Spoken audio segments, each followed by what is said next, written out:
नमस्कार,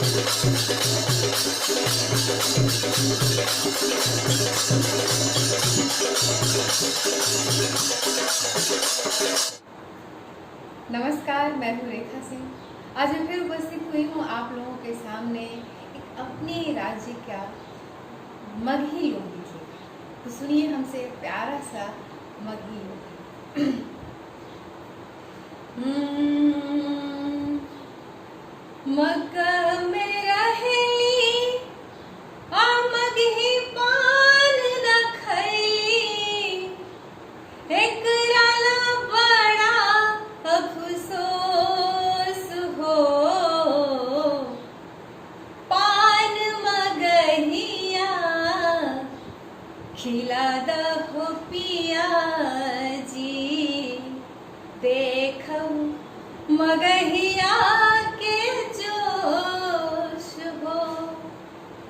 पान मगहिया खिला दहो पिया जी, देखब मगहिया के जोश हो।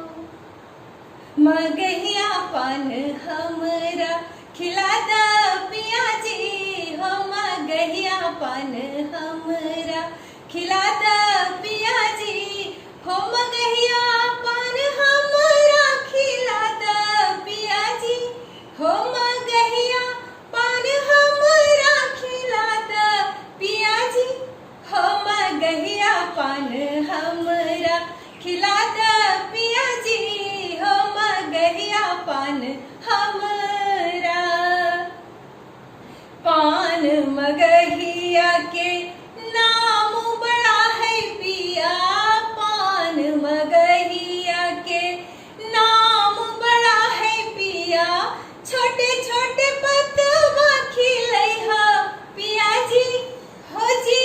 पाकल पाकल पतवा खिलैहा पिया जी हो। मगहिया पान हमरा खिलैहा पिया जी हो। मगहिया पान हमरा। थोड़ा थोड़ा चूना हो और कसैली हो। थोड़ा थोड़ा चूना हो और कसैली हो। ओकरा में मीठा डलबैहा पिया जी हो जी। ओकरा में मीठा डलबैहा पिया जी हो। मगहिया पान हमरा खिलैहा पिया जी हो। मगहिया पान हमरा। ललसा लगल है हमरा मगही पान खाए के हो। ललसा लगल है हमरा मगही पान खाए के हो।